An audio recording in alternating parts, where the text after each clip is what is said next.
currency after crystal cores. Hand them out. Regular soldiers get 2 packs each, awakened fighters get a full carton. This is not ordinary supplies. This is a spiritual luxury. This single move is more powerful than any pre-battle speech. It does not just fill their stomachs, it soothes their wired nerves. Just when everyone thinks that is all, I raise my hand again. This time it is several black cases stamped with technical markings. Professor Keene rushes forward and cracks open one of the cases. Inside are reconnaissance drones. The other cases hold matching tactical radios, interference-resistant, ultra-long battery life, thermal imaging. With these we can avoid 90% of the danger before it even gets close. Scorpion, Vera, and Hornet crowd around. Their breathing turns heavy. In the past they could only send scouts to risk their lives on a recon. Communications were basically just shouting. This is a total game changer. Bellies full, every fighter's morale is at an absolute peak. Move out. The roar of engines merges into a steel flood that shakes the ground itself. The 4 factions of the ruins roll towards Skyreach Tech Park. Bedrock's heavy trucks lead the charge at the front,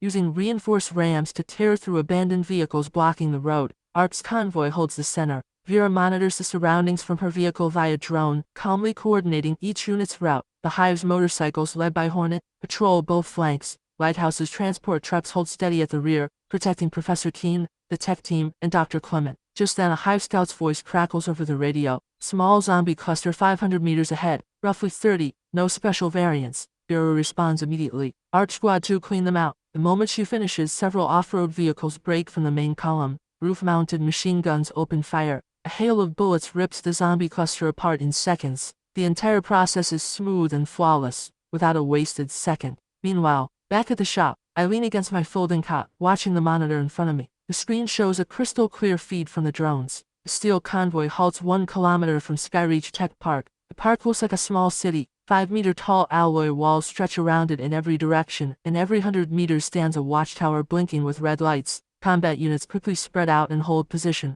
Scorpion, Vera, Hornet, and Professor Keene gather together, all 4 of them staring at the screen with grave expressions. Vera zooms in on the gate structure and speaks. The main gate system is completely locked down. We need high-yield explosives to blow it open. Scorpion's eyes flash with a fierce edge. Perfect. Draw every last one of those things out and slaughter them all. Saves us from hunting them down room by room. Everyone agrees. Vera immediately begins planning. Build a fan-shaped defensive perimeter centered on the gate. We hold the breach. Shred every zombie that pours out. Lighthouse handles the demolition. Hive handles perimeter watch and path clearing. Bedrock holds the front line. Execute. The instant she finishes, all 4 factions spring into action. The entire joint force operates like a precision war machine. Bedrock fighters build the first defensive line right in front of the gate, mounting heavy machine guns aimed directly at it. ARC personnel rapidly set directional mines. Several Earth-type awakened press their palms to the ground. A deep rumble shakes the earth, then the solid ground begins to churn. Trench after trench rips open out of nowhere, forming a complex kill zone.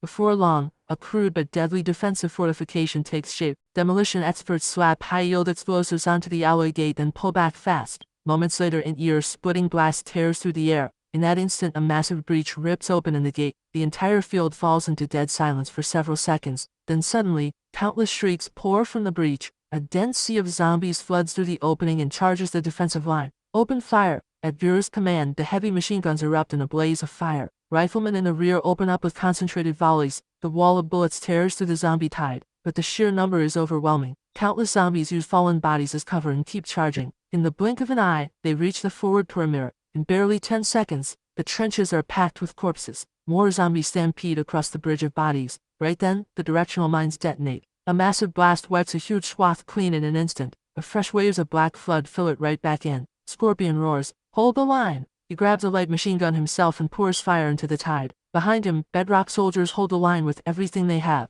On my monitor, blood and carnage fly everywhere. Everything is under control. I watch it all without expression, raising my hand to steer a drone over the entire tech park. Inside, the zombie density is thinning out. Just then, Nightingale's figure appears at the corner. Behind her stands a group of awakened. They eye the shop's fully stocked shelves with naked greed and longing. Nightingale stays perfectly composed. She looks me straight in the eye and gets right to it. "I heard you are hitting Skyreach Tech Park. My people and I can help." My eyes sweep across the group. A faint, amused smirk tugs at my lips. "Help? Vera and Scorpion have it covered." Nightingale hears this, and her expression turns subtle. She takes a deep breath. "Anything they can do, we can do better." Now she has my interest. I point at the monitor in front of me. "See that breach? Every zombie that comes through it is yours. As an advance, each of you can pick up 1 can of beef from Vera. Then show me whether you have earned a seat at the table. The awakened flush with shame and anger. One can of beef and you expect us to fight to the death? You think we are beggars? Outraged voices erupt one after another. Nightingale does not hear a word of it. She locks her eyes on me. All of you, shut up. If you want to leave, get lost right now. If you want to stay, follow me to pick up your canned beef and get to work. With that, she turns and strides toward the tech park.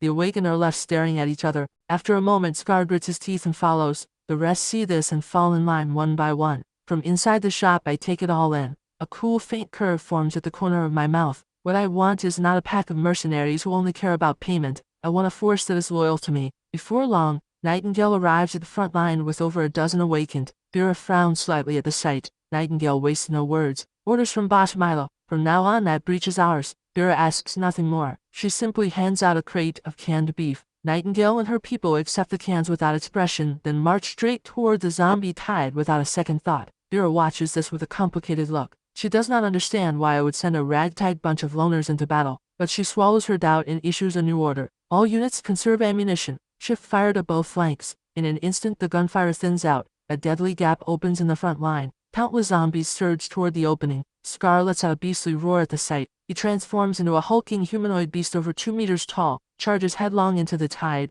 and sends over a dozen zombies flying on impact. The others join the fight. All kinds of awakened abilities explode across the battlefield, but the problem becomes painfully obvious almost immediately. Every awakened is fighting solo, zero coordination. Their attacks are savage and effective, but their defense is full of holes. Zombies keep slipping through the gaps and the soldiers behind them have to pick off each one. Nightingale stands at the rear the entire time, watching with cold eyes. Before long, signs of collapse begin to show. Only then does she move. She slowly raises her right hand. An otherworldly flame lotus blooms silently in her palm, radiating a spine-chilling aura of pure destruction. Fall back! The awakened scramble backward in a frenzy. The next second, Nightingale steps forward and gently pushes the flame lotus from her palm. The lotus drifts free, floating lightly toward the center of the tide. The instant it touches down, it erupts into a firestorm that completely engulfs everything within dozens of meters. Over 100 zombies are reduced to ash in the blistering heat. Moments later, the flames die out. Everyone stands frozen, jaws dropped. I watch the monitor and crack a smile. Nightingale is interesting, strong enough, and a clear head on her shoulders. As for the rest, nothing but a ragtag mob. While I am thinking, I notice the flow of zombies from the breach has thinned to a trickle. The interior is nearly cleared. Vera and the others notice it too.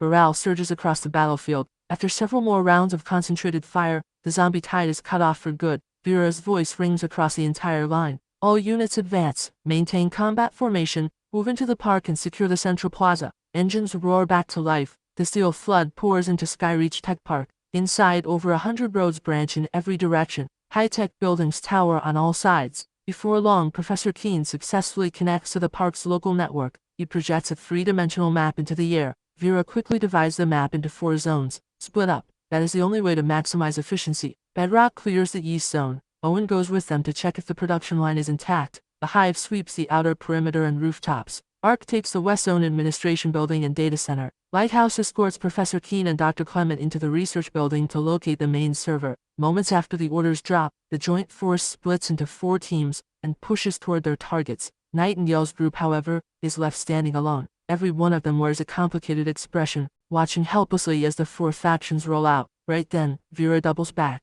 Boss Milo has a message. He wants your group to clear the 6 dormitory buildings on the north side. Any issues? Nightingale gives a quiet nod, then sets off toward the dormitory district. Her people follow without a word. Meanwhile, the Lighthouse squad reaches the research building. Professor Keene immediately sends soldiers to sweep the corridors clean, then takes the elevator down to sublevel 3 with Dr. Clement. Moments later, the elevator doors slide open silently. At the end of the sublevel 3 corridor stands a heavy blast door. Dr. Clement spots it and strides forward, punching a string of characters into the control panel beside the door. A click echoes through the corridor. The massive mechanical lock begins to turn. The blast door slowly swings open, and a wave of cold air rushes out. Inside, rows of black server racks stand in perfect formation. Countless indicator lights blink in the darkness. The team rushes in and begins searching. Within moments, Dr. Clement shouts with excitement. Found it! Professor Keene hurries over. Several technicians fan out immediately, plugging storage devices into the server ports and starting the data transfer. A green progress bar crawls across the screen. Professor Keene speaks into his radio, calling Boss Milo. Lighthouse has reached the target location. Data transfer estimated at 40 minutes. At the same time, inside the massive production hall in the east zone, the combat squad has cleared every zombie. Owen stands before a giant piece of production equipment, his fingers flying across the control panel. In no time, the indicator lights above the machine switch from red to green. Owen shouts with excitement. The main structure of this production line is intact.